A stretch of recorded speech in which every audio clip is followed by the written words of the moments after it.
what he interpreted it to be, where would be the about the empires, being the Babylonian Empire being the gold, so being at the head, and then later on the Median Empire, and then later on the Persian Empire, and then later on the Hellenistic Empire. So Median Empire being silver, Persian being bronze, and Hellenistic being the iron. And so like everything he said actually did come to pass. So this was more like he was actually prophesizing for this to happen. But he also mentioned that the kingdom of heaven would basically take place in the future, and it wouldn't fall. So all these kingdoms that came, so the Babylonian Empire fell, the Persian Empire fell, Median Empire fell, and the Hellenistic Empire fell, because they were of the world. And because like with God and with heaven, God, like that's what we should strive for, something out of the world, like, because whatever we'll get there will be infinitely better than what we'll have here. And what we have here is very like tangible, like it won't last forever. And even for a king at the time, like he wouldn't be able to attain everything he wants, like in heaven as he would in earth.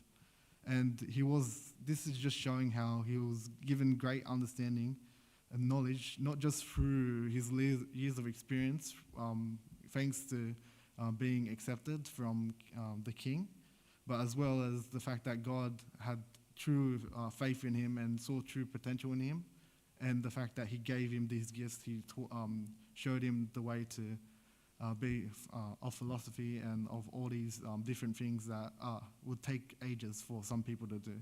And obviously, even the people that have studied their entire lives, they weren't able to interpret the dream, and yet Daniel was. And this is mainly through God. And this wasn't seen in anyone since Joseph did in Genesis 41. So I think like the main point of this is that God has granted us a lot of knowledge that we have and maybe some other people might not have. But the main thing is we should trust in God that whatever we learn, we give to God. And whatever we're able to do, it's from him and it's for him. And we should use our knowledge for good rather than for evil. So we should use it to help people who may be not as knowledgeable as us. And like despite like even if they are not good, maybe your knowledge might help them become better. So yeah, thank you.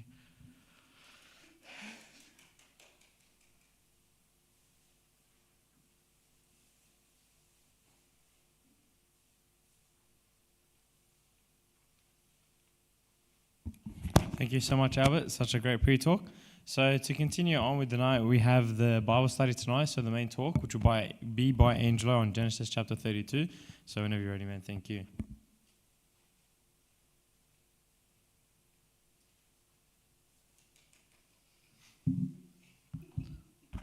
Alrighty. So Genesis 32 is a really beautiful chapter. So I probably won't be able to do it justice, but I'll do my best. If you guys have anything to add at any point in time, please just jump in. It's a nice, cozy crowd, so it's good. But before that, I'll just give a bit of context to where we are in Genesis. Genesis is a big book, so sometimes it helps for us to take a step back, know where we are. But I'll give that context from Genesis 12, where we bump into Abraham, okay? So Abraham comes in, and God calls him out to be separated, okay? And we know from Abraham, he gets separated, and then eventually him and Sarah, after waiting a long time, they have a child, Isaac. Okay. Fast forward a little bit, Isaac has 2 children, Jacob and Esau. Right, where we know there's a bit of conflict between them. Jacob takes the birthright, acting like his Esau, abusing the fact that Isaac was old in age and blind, and he steals the birthright from Esau, and then Esau vows to kill Jacob, his own brother. So Jacob runs. And while he runs, he finds a girl. Yeah? He's in love. He falls in love. So he finds this girl. And we can tell he was madly in love with this girl because not only did he just say, I just want to marry her. When he was told by this girl's uncle, Laban, that you have to work years for me. I think it was like 7 to 9 years. 7 years, yeah, thank you. 7 years to work to marry her. He's like, no worries, I'll work 7 years. So he works 7 years. And then on the day of the wedding, back then you used to not see your wife until khalas, like you're at the altar and you're married, that's it. Right? He undoes the veil, and who does he see? He sees Leah. Very good. Right? So he's deceived. Right? It's like a bit of karma. He deceived his brother, and then he got deceived. Right? Then Laban says to him, work another, was it 7 years? Yeah, another 7 years. There you go. Let's go.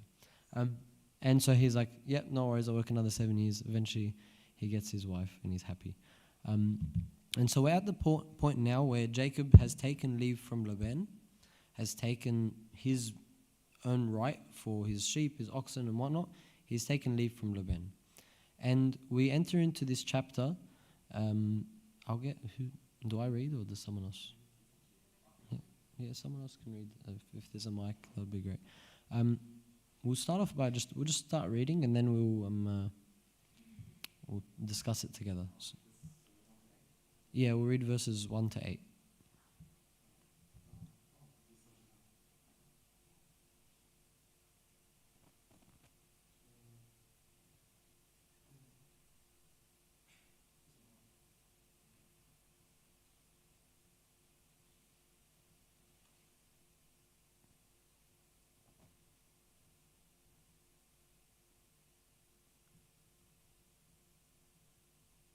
Should I just read? Sorry, I'll read this first. All right, easy. So Esau comes to meet Jacob. Yep. So Jacob went on his way, and the angels of God met him. When Jacob saw them, he said, "This is God's camp." And he called the name of that place Hanna. Then Jacob sent messengers before him to Esau his brother in the land of Seir, in the country of Edom. And he commanded them, saying, "Speak thus to my lord Esau. Thus your servant Jacob says, I have dwelt with Laban and stayed there until now. I have oxen, donkeys, flocks, and male and female servants. And I have sent to tell my lord, that I may find favor in your sight." Then the messengers returned to Jacob, saying, "We came to your brother Esau, and he is also coming to meet you, and 400 men are with him." So Jacob was greatly afraid and distressed, and he divided the people that were with him and the flocks and herds and camels into 2 companies. And he said, "If Esau comes to one company and attacks it, then the other company which is left will escape." Awesome. So at the beginning of the chapter, we see that Jacob is seeking to reconcile with his brother. Obviously, I can imagine over the years he's taken this birthright and whatnot, and he's been deceived, and he feels like being deceived does not feel good. And so his conscience would have been gnawing at him, like, you have to make something right. And so he sends people to Esau to go tell him, "Come, I'd like to reconcile with you," yada yada. But then they come back and say, "Yeah, he's coming, but he's coming with 400 people." Yeah. Remember, his memory, last time, as far as he knows, Esau wants to kill him. So he's really afraid. Okay. So he splits the people in 2, and things I love Jacob because sometimes he's a little baby. He's a bit we can relate with him at times. He's pretty weak, like us sometimes. So he splits the people in 2. It's all right, he'll come, he'll kill one group, and then the rest will escape. Yeah, it's a good plan, but it's also pretty weak. He should have confidence. It's my brother, I'll face him. But we'll see how he continues here, and this is the beautiful part about Jacob. I'll get you to read the next few verses, 9 to 12, please. Then Jacob said, O God of my father Abraham and God of my father Isaac, the Lord who said to me, "Return to your country and to your family, and I will deal well with you. I am not worthy of the least of all the mercies and of all the truth which you have shown your servant. For I have crossed over this Jordan with my staff, and now I have become 2 companies. Deliver me, I pray, from the hand of my brother, from the hand of Esau, for I fear him, lest he come and attack me and my mother with the children, and the mother with the children. For you said, I will surely treat you well and make your descendants as the sand of the sea, which cannot be numbered for the multitude." Awesome. So, Abuna Ya'ub, or Father Jacob, he's the lead priest in St. Mark's. I have a story from him a few years ago. There's a small group of us that used to drive him to his medical appointments. And one time he said, we'll get you guys breakfast. So we went breakfast, and we were like to him, Abuna, out of Abraham, Isaac, and Jacob, which of the patriarchs would you want to like be with in the flesh and hang out with? And then he was like, Abraham's way too good for me, you know? Like I feel like I can't spend time with him. Isaac, sort of the same thing. But Jacob is like me. He's weak. I love Jacob. And Abuna Ya'ub has embodied this idea into his priesthood. And we saw this recently. And this Saturday we'll have some new priests ordained for the diocese. And so we had a meeting last Friday where it was a prayer meeting for these new priests. And Abuna Ya'ub's first talk was just basically blasting any arrogance that anyone can have as a priest or as a servant. And he was like saying, we would rather have someone who's incompetent, who doesn't know how to do anything, but is humble, rather than someone who's an expert at giving talks, really good at giving Bible studies, really good at doing, but is a bit arrogant.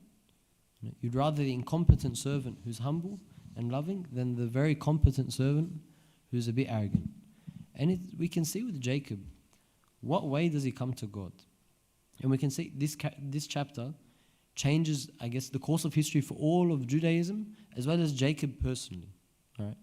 And what is the heart that he has? I am not worthy of the least of all mercies and of all the truth which you have shown your servant.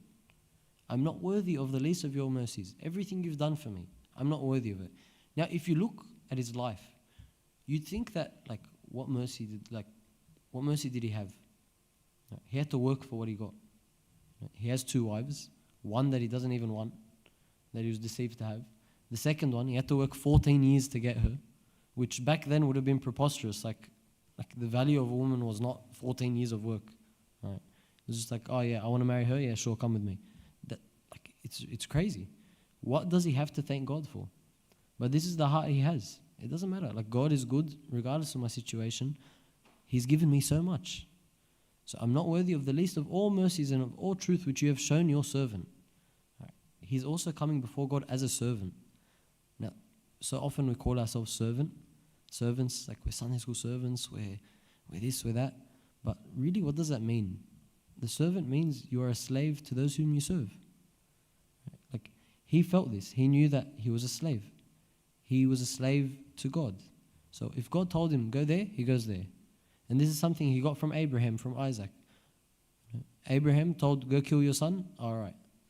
Abraham's told, go there, all right. Isaac's told, do this, he does that. Right. And we can see he got that from them. So this is another thing. I'm not worthy of the least of all the mercies. Sometimes we take God's mercy as something that's a given. Oh, it's God, He's merciful.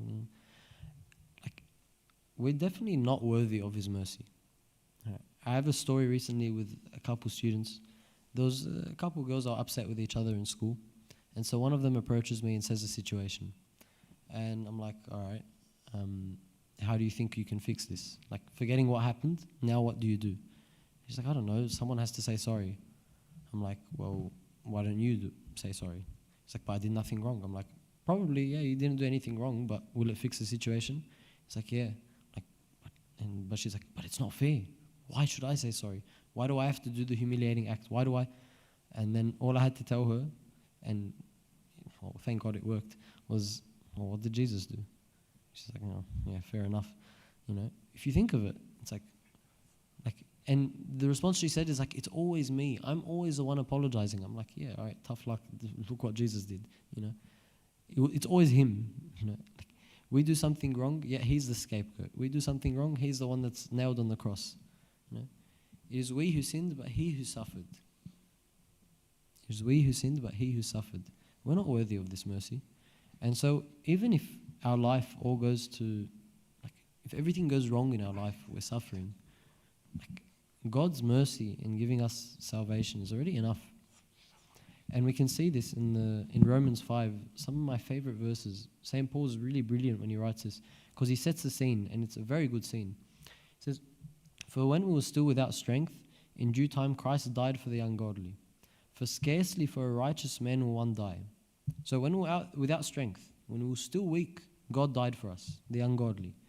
For scarcely for a righteous man will one die. No one will die for a good man. Like very rarely. Like if I told you, die for this guy. And this guy, he's a good guy. But you're like, he's good, but why would I die for him? Yet perhaps for a good man, someone would even dare to die. But God demonstrates his own love towards us in that while we were still sinners, Christ died for us. Like if I told you, this guy sucks, he's just a sinner. That is who he is. But I want you to sacrifice your life for him. You'd be like, of course not. Why the heck would I do that? But God didn't wait for us to be good and then die for us. He's like, I'm going to come to you to where you are right now in your sin, and then I'll die for you. That is the mercy that he's given us. That's a mercy that we're, of course, unworthy of. But that is the characteristic of mercy. By definition, mercy is something that's unworthily given and undeservingly received. By definition. Otherwise, is it mercy? Not really. Okay? And the last thing is claiming God's promises. Jacob, when he speaks to God, he's very, I love the way he talks, and we're going to get to that later. Like the way he talks to God is the way anyone should be talking to God. If you have a clear, open relationship with God. For you said, he gets his words, he puts it back, you said this. And in the Bible, how many promises do we have? We have so many promises, right? Where two or more are gathered in my midst. Right now, we're gathered in his midst. Where two or more gathered in my midst, gathered in my name, I'll be in their midst, He's in our midst right now. We can claim this promise as we speak. Right. There's so many promises. Promises of forgiveness, promises of comfort, of mercy. When you go through the waters, I'll be with you. It says it in Isaiah. There's so many promises. We need to claim them. We can come to God and say, God, you said this. I'm your servant. And as my master, you've told me these. You've told me this, this, and this. Am I wrong to tell you that you've said this? Please, help. Please do this. Please, I'm begging. You've promised me. And you think God's not going to hear it? Of course he'll hear it. And we can see how Jacob is answered later. We'll go on. Can someone read from 13 to 21?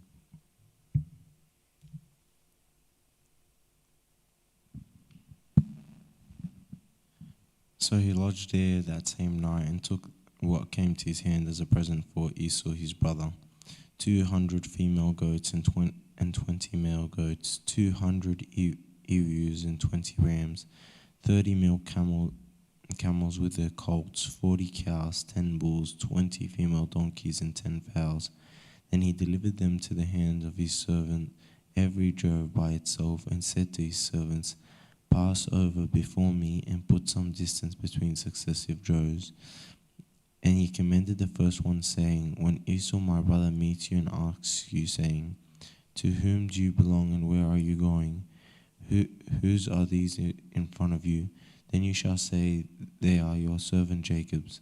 Is a present sent to my lord Esau, and behold, he also is behind us. So he commended the second, the third, and all who followed the drove, saying, In this manner you shall speak to Esau when you find him, and also say, Behold, your servant Jacob is behind us. For he said, I will appease him with the presence that goes before me, and afterwards I will see his face. Perhaps he will accept me. So the present went on over before him, but he himself lodged that night in the camp.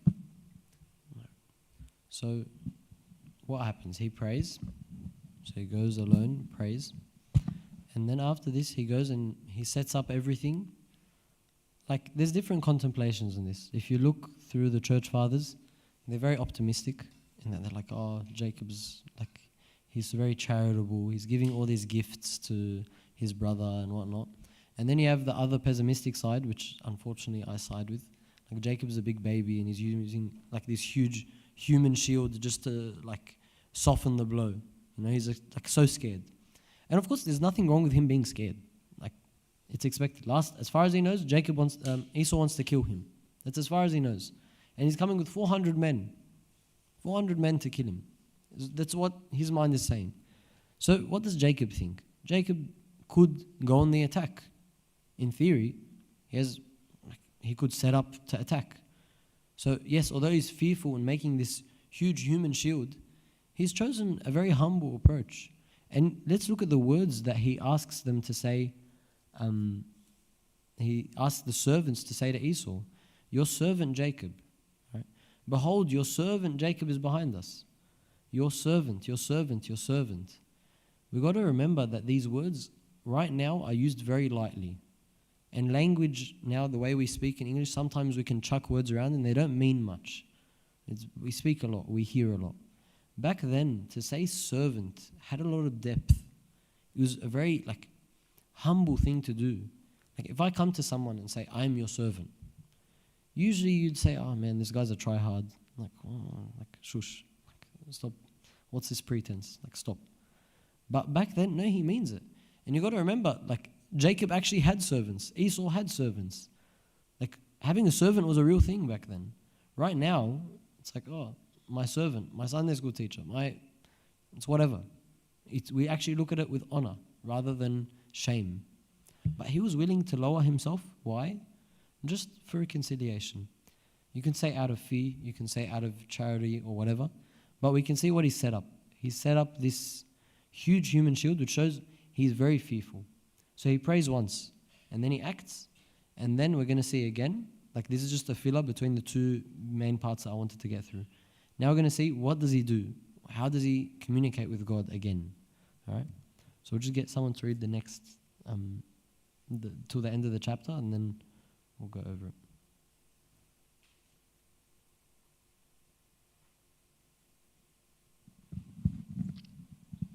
And he arose that night and took his 2 wives, his 2 female servants, and his 11 sons, and crossed over the ford of Jabbok.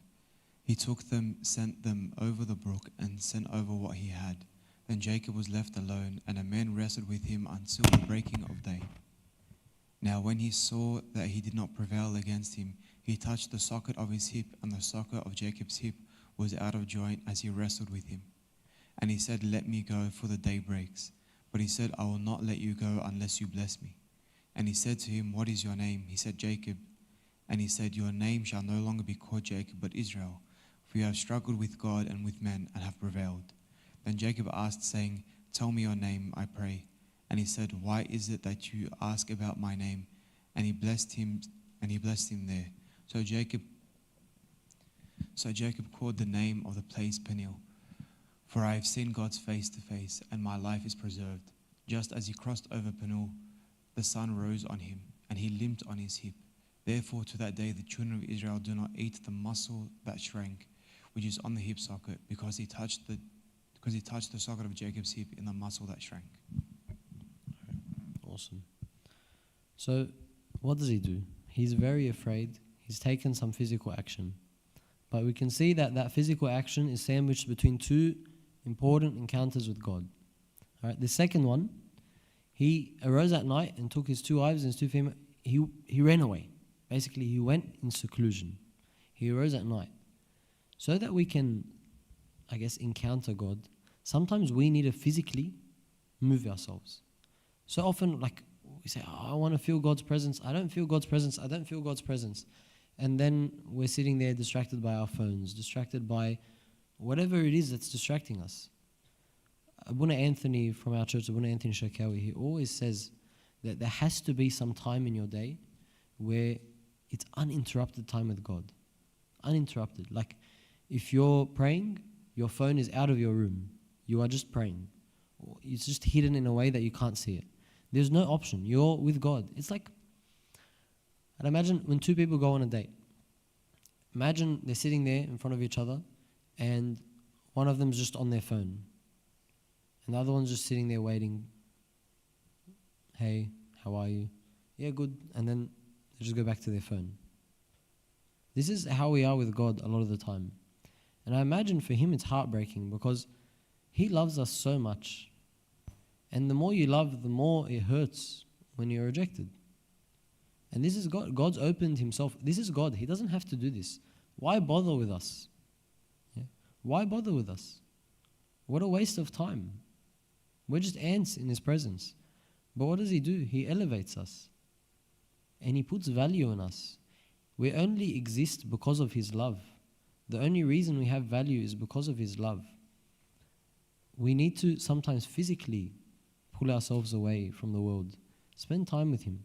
Go dwell in the secret place of the Most High. As Psalm 91 says, the secret place of the Most High. And God promises us. Again, remember what we said about claiming promises. Right?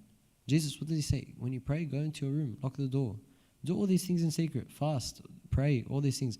And your Father who sees you in secret will reward you openly. This is a promise from Jesus.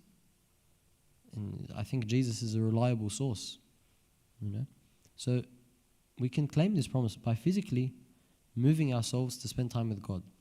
Now what does this lead to? Then Jacob was left alone, and a man wrestled with him until the breaking of day. Now, it's widely understood that this man was like the pre-incarnate Christ. Or it's God. Jacob wrestles with God physically, which is very strange. Why wrestle with God? And there are several theories and ideas behind it, nice contemplations. One of the theories was that Jacob was so fearful that at some point he thought he was going to have to fight back with Esau physically. Esau was going to approach him and he was going to have to fight. And so we can see that when he wrestles with God and he did not prevail, he touched the socket of his hip. Basically, he dislocated his hip so that he was weakened. Jacob was already weak. He weakened himself before God. We can see he was fearful, he was weak. But then what does God do? God touches him in a way that weakens him even more. And for us, sometimes we can look at this. God touches an aspect of our life and weakens us. It may be a relationship. It may be our studies. It may be our jobs. Whatever it is, our family life. Whatever it is, it weakens us. But what is the response after we're weakened? We have a couple options. And unfortunately, we see way too many people take the worst option. That being, God, how dare you? That is not your right. It is not your place. This is my life. How dare you? Sometimes we don't say these words exactly, but we sort of rebel against God. It's not fair. All these people are living righteous, living easily, and I'm suffering. You've ruined this. Why would you do this to me? But we know nothing bad comes from God. It is our response to God's action towards us that perfects it and perfects us. So we can see, what does Jacob do? All right. We can see first God says, let me go for the day breaks. But then Jacob's response, I imagine like a 5-year-old responding like this. But he said, I'll not let you go until you bless me. Like he's holding, I'm not letting go. You're going to bless me. Right? So he said to him, what is your name? And he said, Jacob. So what is this? What's happening? Again, if we take it into our lives, God has touched a part of your life. It's a bit of a mess. Right? And then you can choose to run away from God. Or you can do what Jacob did. You stay there. God, I'm not letting go. This situation, or whatever it is, you're going to help me. You may not fix it, it may not be, but you'll make it even better than it was before. Because everything that God does is good. You're going to sort my life out. I have peace in you. And that may not be, Him sorting your life out may not be the answer you want, but it's what you need. May not be the outcome you want, but it's definitely what you need. If we are persistent like Jacob with God, I'll not let you go until you bless me. I'll not let you go until you bless me. I will keep coming to you, God. I will keep fasting. I will keep praying. I'm not going to let go. I love this prayer. One of my friends, he was going through a really tough time. And then he told me, he was upset. And I was just my stupidity, I thought, I should probably tell him, make sure you stay close to God. So I tell him, and he's like, man, what do you think this is? Where else am I going to go? God's all I have. I was like, okay, I'm a better man than I. And we see in the Gospels, the same thing happened. St. Peter, Jesus, he looks at the disciples after a bunch of people left him. He's like, are you guys going to leave as well? He's like, Lord, where are we going to go? We've used the words of life. Where am I going to go? I have nothing but you. And if we think, a lot of us, we come to church and we're so used to coming to church that, thank God, it's home for us, and we can't imagine what would we do. Sunday morning, where else am I going to go? Home? Ugh, it's boring. Friday night youth meeting. Where else am I going to go? What, are we going to go partying? That's boring. Come on, church is where it's at. There's a lot of practical and social impetus for us to come to church. But sometimes we need to bring it a bit more deeper. Make it more spiritual. Make it more spiritual. That we have nothing but God. We really have nothing but God. And that it's a non-negotiable. Whatever happens in my life, it's God. And we can see that with the saints around us. Like we can see, like I was looking before, like Saint Damiana, the way she spoke to her dad when her dad denied Christ. If you guys don't know the story, she took 40 virgins and basically started a convent. And she hears news that her dad apostatized. Basically, he denied the faith. And then she basically tells her dad, I would have rather heard that you died. I'd rather you die than do this. How dare you? She rips into her dad. There's no option. Of course you're going to die instead of apostatize. Of course. Like, the non-negotiable, like, we're always with God. Of course it's easier said than done. But it's important to at least have the mindset, I will not leave you until you bless me, Lord. I'm not going to leave you. Right? And there was a point that was made recently in a talk at St. Mark's. It was during St. Mary's fast. There was a gospel, I think last Saturday. But the verse was, ask that your joy may be full. Ask of God. Ask. He tells you to ask. Ask of God that your joy may be full. You may ask and you may get a different answer than you want. But if you are truly honest with God in your relationship with Him, then whatever He gives you will fill your heart. It truly will. Maybe not straight away, but with time. It definitely will. Now we go on to this next part, and this is probably one of the most important parts in Genesis. This small interaction. And we hear this name a lot. Now if we look, after this, you feel like if I'm reading this at face value, not knowing that this is God or like whatever, He asks, what is your name? And he said Jacob. You think like, oh, okay, this guy's impressed, like he's wrestling, like, wow, I'm impressed. So what's your name? It's like, oh, Jacob. And he said, your name shall no longer be called Jacob, but Israel, for you have struggled with God and with men and have prevailed. Now, if we look up, names back then meant a lot. Like someone's name was based off of the way they were born or something. Now, if we know, like, take a step back, when Jacob and Esau were born, Esau came out first, and Jacob held onto his heel as Esau was born. And so he was named Jacob, which meant heel grabber, or otherwise known as usurper, which was fitting because he was quite deceptive. He usurped Esau, took the birthright. So it's a pretty negative name. Jacob's actually not that great of a name if you think of its original meaning. Yeah. But then he's renamed to Israel. Now Israel is called, the name Israel means one who struggled with God. Israel is also interchangeable for the chosen people, the nation of Israel. It means they are the special people of God. So we can make this connection that you are chosen, you are special, you are sacred in the eyes of God if you wrestle with Him. Things aren't going to come easy. You're only one of the children of God when you wrestle with them. It's like if you think with your family. Right? If you're in a household that never argued, like never had any disagreements, never had any, like, at least within a healthy range, of course, then it's like pretty bland. Like you don't struggle with each other. You don't challenge each other. You don't sharpen each other. It's just boring. It's like everyone just does what they want and that's it. And no one has any issues with each other. Not like, of course, brother and sister at time and time will have a bit of conflict, but you're brother and sister. You love each other. You sharpen each other.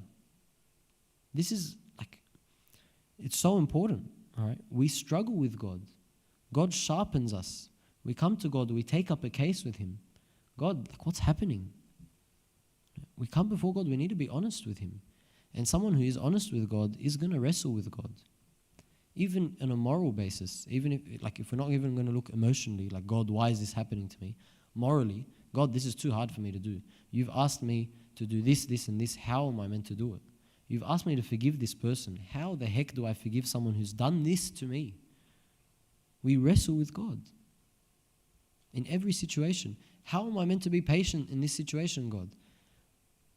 We wrestle with God. And out of that wrestling, what happens? What is the product that's produced? It has to be blessings. It has to be blessings. There's no other way. When we take up a case with God and wrestle with Him in an honest way, there's no other way but blessings. Now, wrestling with God doesn't mean I come and tell Him, God, you're dumb. I can't believe you did this. This is God. No. No. We come to God, we wrestle with Him. We can complain to Him. Complaining to God is no issue. God, I'm struggling. I don't know what's happening here. But I should never complain about Him. And I could never insult God. I may feel something and I may be open with God. God, I'm angry. And frankly, I'm angry at you. I know it's not right that I'm angry with you. I know that these feelings aren't right. But this is how I feel and I want you to fix them. Jacob is the epitome of someone who's honest with God. And if you look at who Jacob is, do you think he would be the person who starts the nation of Israel? Like, you read Israel in all the Psalms.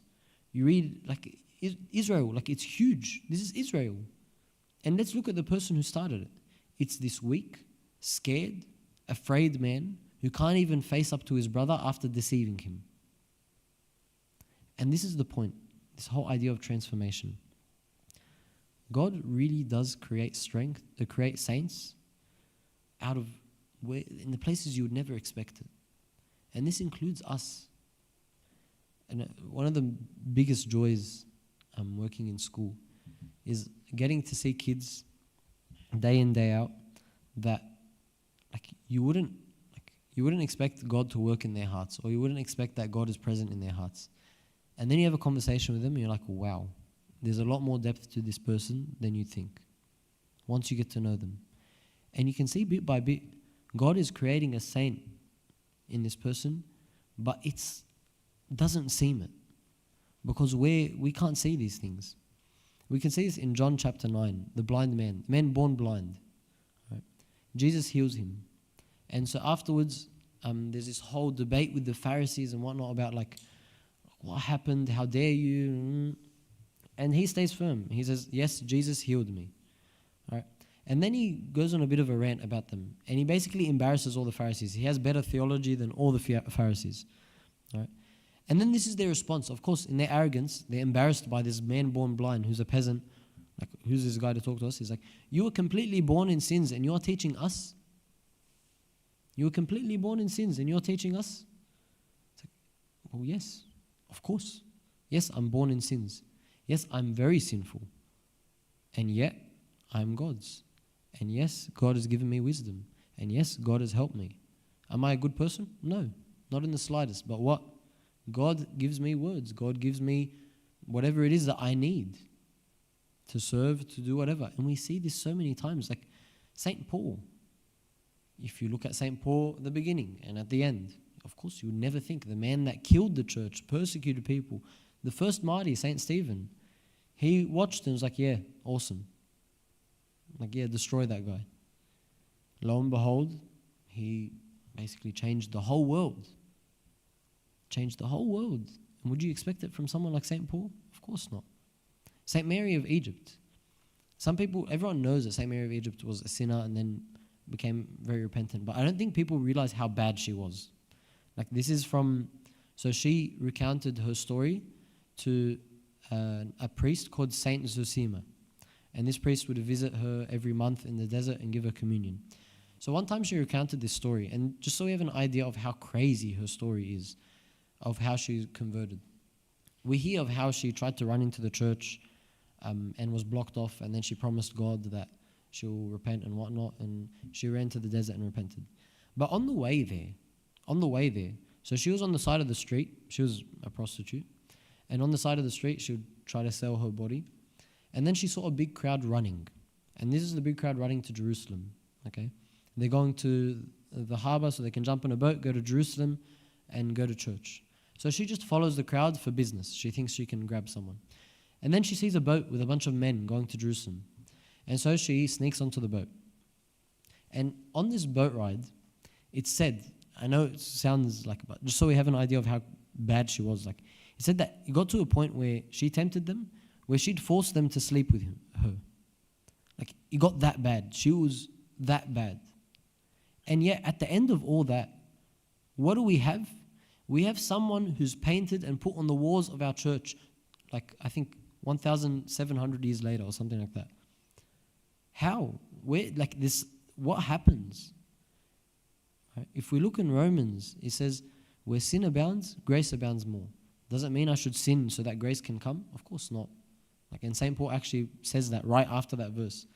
But what does it mean is, in the midst of my sin, God can take it and transform it.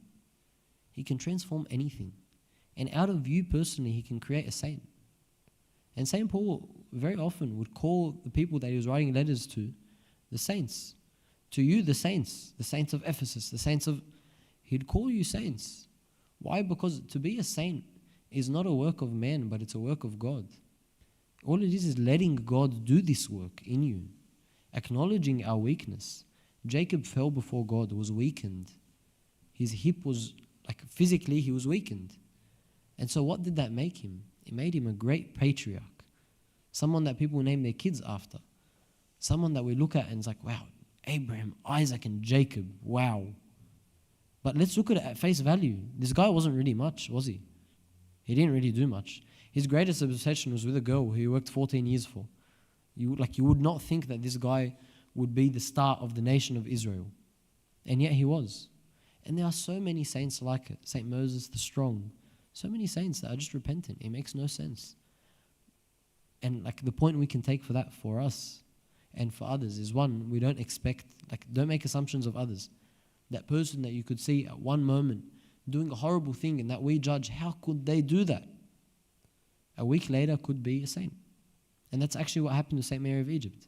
The same people who used to actually buy her, basically, saw her later, or heard of her later, and found out she was a saint. Of course, their perception of her is, this girl is a mess, she's gone. But what? She was a saint. And now she's chilling with God in heaven. Like, what more do you want? Right? And the same can be of those people we see. You see this one person and you judge them. And then you think, oh man, nothing good is going to come of that. Lo and behold, a saint is in the work. There's a saint being created there. Like Abuna Mark, again in our church, I love this phrase. He looks at confession, he says, someone asked him, what do you see when you see someone come into confession? Like, honestly, Abuna, this person comes and tells you all this yucky stuff. What do you see? His response, a saint in the making. A saint in the making. It's true. When we are confessing and honest with God, we're saints in the making. And so it applies for those whom we judge. It also applies for us. Sometimes we count ourselves out. Not that we should all sit there and be like, I want to be a saint, I want to be painted on the walls of churches. And no, we don't seek that glory. But what is it that we're seeking? We think sometimes we count ourselves out. We say, I could never be that person who goes to the liturgy every day. I could never be that person who, prays. Me? No way. And we fit ourselves into a mold. And we say, I could not be that person. I'm just not that person. I'm not that person who goes to church every day. I just don't fit in there. I'm not that person who doesn't do this sin. This is just who I am. And we count ourselves out. And it's a very, people think that sometimes it's humble to say. It's actually very arrogant. Because we've put all the power in our court. When really, there's only one person who can help us, and that's God. God can make you a saint, just as He's made any of these saints before. These saints didn't think very much of themselves. And if you look at them sometimes face value, if you met them in person, you would think, no, there's just a person that's pretty good, pretty nice. But there's something deep within them that no one could see, that God saw. And God revealed. He revealed it to everyone for our benefit. So God can do the same with you. So let's not count ourselves out from sainthood.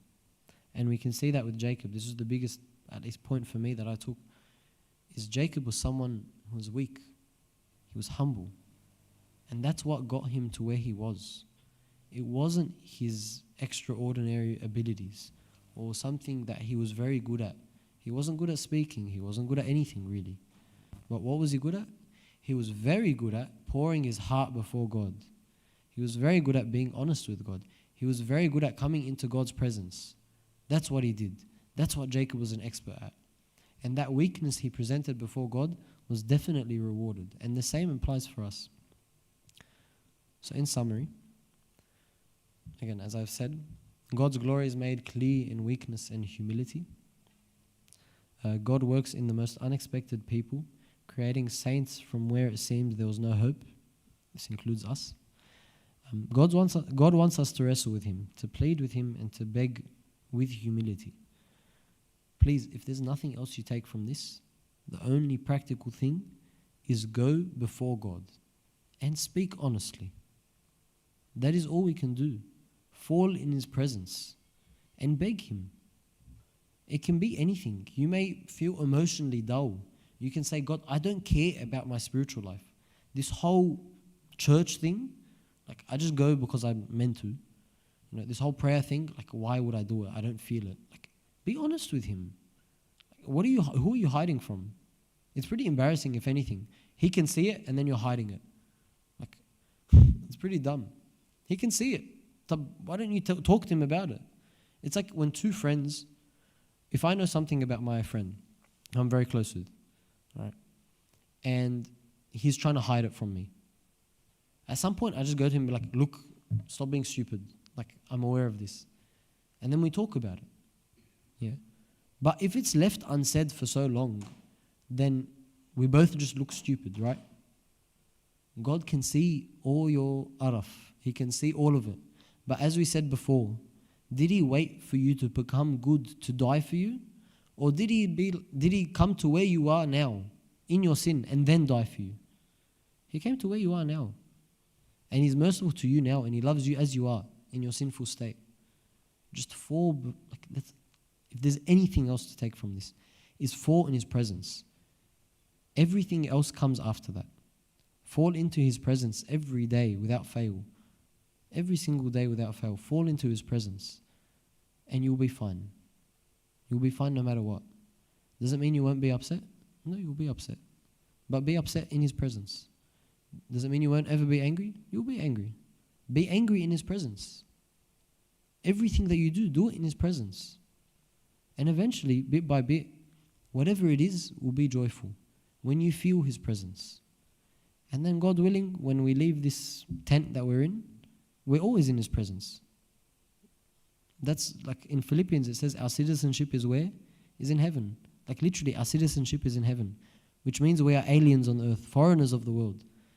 St. Peter, he calls the earth tent. Like when I leave from this tent, a tent is like so flimsy. Like, who wants to sleep in a tent?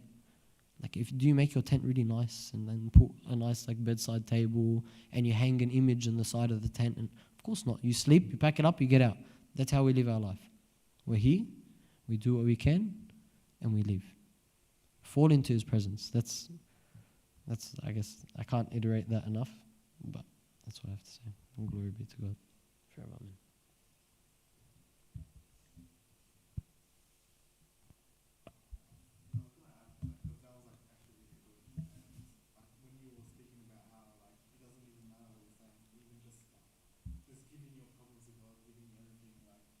God loves us so much, despite the fact that He already knows everything about us. He knows our loves, He knows our hates, He knows all of our sins, but despite that, He still wants to have that communication with us. He still wants to know how we're feeling. He still wants to know even our worst sins. That's why when we go to confession, like, the best thing to do is get everything out like straight away. Well, is basically like the ultimate therapist. He wants to basically take everything. I'll take all of this pain. I'll take all of the suffering. I'll take everything you have. I just want you to trust me when I tell you that this will pass. But you have to trust me first. And I think what happens a lot, even with me, like, oh, it happens, oh, bad. And then, like, instead of going to him and, like, doing that, I'm like, no, I can't. I'm like, I'm afraid. Like, what if I say the wrong thing? Like, what if I keep like going back? And I think that just happens with them. So I think with God, like, we won't judge you based on the stuff that you've done, the stuff, what you're doing right now. So where you sin, so what are you doing now? Are you choosing to struggle with the sin? Are you going to try and fight back against sin? Are you going to ask God for help? Because without God, we actually need Him.